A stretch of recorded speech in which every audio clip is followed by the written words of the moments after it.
గురుభ్యో నమః. రాజమాతంగ దేవుని నమః. వీక్షకులకు వందనం. మామయ్య కబుర్లకు స్వాగతం.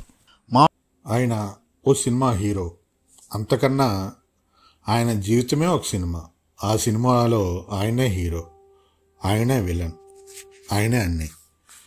ఆయనే మన సుమన్ అసలు పేరు తల్వార్ సుమన్ గౌడ్. ఆయన 1959 ఆగస్టు 28న కర్ణాటక మంగళూరులో జన్మించారు. సుమన్ తన మాతృభాష తులు, ఆంగ్లం, తమిళం, తెలుగు, కన్నడ, హిందీ భాషలను ధారాళంగా మాట్లాడగలరు. ఆయన వీణా, గిటార్లను కూడా వాయించగలరు. సుమన్ కరాటేలో బ్లాక్ బెల్ట్ సాధించారు. అంతేగాక కలరీ పట్లు కూడా నేర్చుకున్నారు. సుమన్ వృత్తి జీవితాన్ని కరాటే మాస్టర్గా ప్రారంభించారు. ఆయన ఇంటికి కారు మెకానిక్ చేయడానికి వచ్చిన కిట్టు అనే ఆర్టిస్టు ఆయన్ని చూసి సినీ పరిశ్రమకు ఏమాత్రం పరిచయం లేని ఆయన్ని 1977లో నీచం కులం చిత్ర నిర్మాత టిఆర్ రామన్న ఆ చిత్రం కోసం హీరోని అన్వేషిస్తున్న దశలో సుమన్ని ఆయన వద్దకు తీసుకువెళ్ళారు. సుమన్ చూడగానే ఆయన నువ్వే నా హీరో అని ఆయనకు హీరో అవకాశం ఇచ్చారు. సుమన్కి కరాటేలో ప్రవేశం ఉండడం వల్ల, అందగాడు అవడం వల్ల ఆ సినిమా పూర్తి కాకుండానే మరిన్ని చిత్రాల్లో హీరోగా అవకాశాలు దక్కించుకున్నారు ఆయన. అక్కడి నుండి ఆయన ఇక తిరిగి చూడవలసిన అవసరం లేకుండా పోయింది. ఆయన నటించిన తొలి చిత్రం నీచల్ కులం అయినా మొదటిసారి విడుదలైన చిత్రం 1978లో కరుగాయ్ ఉల్లం. 1981లో ఆయన నటించిన 8 తమిళ చిత్రాలు విడుదలయ్యాయి. భానుచందర్ ప్రోత్సాహంతో 1982లో ఇద్దరు కిలాడీలు, తరంగణి చిత్రాల్లో తెలుగు చిత్ర అరంగేట్రం చేశారు సుమన్. నెమ్మదిగా తెలుగులో అత్యున్నత స్థానానికి చేరే క్రమంలో ఆయన 1984లో 9, 1985లో 10 చిత్రాలు చేశారు. 1985లో ఆయనపై బ్లూ ఫిల్మ్ తీస్తున్నాడనే తప్పు కేసు పడి 6 నెలల పాటు జైలు జీవితం గడపవలసి వచ్చింది. ఆ తర్వాత కెరీర్ భూస్థాపితం అయిపోయే దశలో దాని నుంచి నిర్దోషిగా, నిరపరాధిగా బయటపడి తిరిగి మళ్ళీ పుంజుకొని బందిపోటు, ఉగ్రనేత్రుడు, నేరం నాది కాదు, ఖైదీదాదా మొదలగు చిత్రాల్లో తిరిగి పూర్వవైభవాన్ని అందుకున్నారు ఆయన. 1996 సంవత్సరం వరకు హీరోగా తెలుగు చిత్ర పరిశ్రమలో ఓ వెలుగారు ఆయన. 1997లో నాగార్జున అన్నమయ్యగా నటించిన అన్నమయ్య చిత్రంలో వెంకటేశ్వర స్వామిగా నటించే అవకాశం వచ్చింది ఆయనకు. ఆ పాత్రను అంతకుముందు స్వర్గీయ ఎన్టీఆర్ గారు చేశారు. ఆయనలాగానే ఆ పాత్రను చేసిన 8 నెలల పాటు బ్రహ్మచర్యం పాటిస్తూ, నేల మీదే నిద్రిస్తూ, వెజిటేరియన్ ఫుడ్ తింటూ నిష్టగా ఆ పాత్రను ఆయన నటించారనే కంట ఆ పాత్రలో లీనమై జీవించారని చెప్పవచ్చు.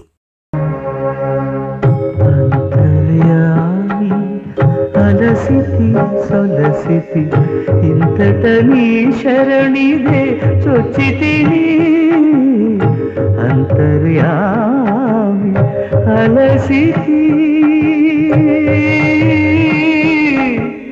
సొలసితి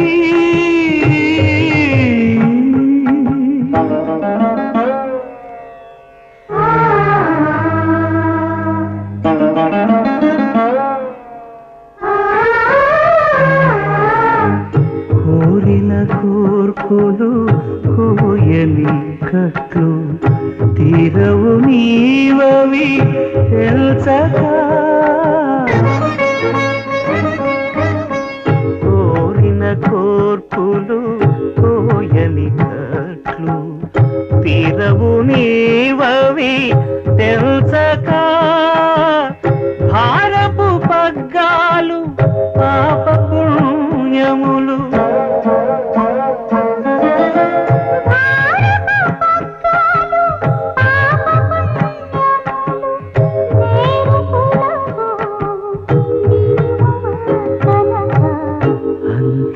అంతర్యామి అలసి అలసితి సొలసితి ఇంతట నీ శరణిదే చొచ్చితిని అంతర్యామి.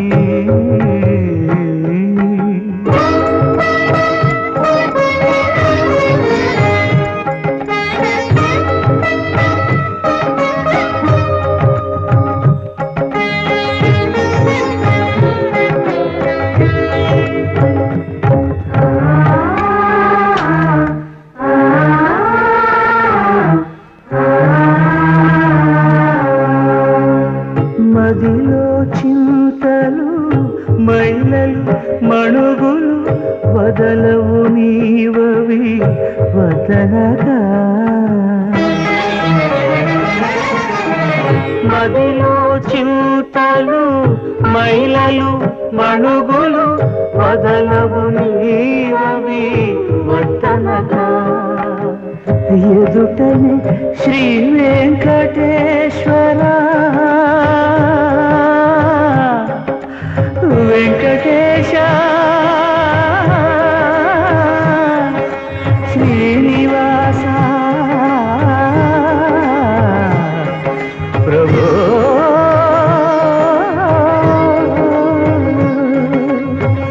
ఎదుటను శ్రీ వెంకటేశ్వర నీవది అదనగా చితివి అట్టిటనట అంతర్యామి. అలసితి సొలసితి ఇంతట నీ శరణిదే చొచ్చితిని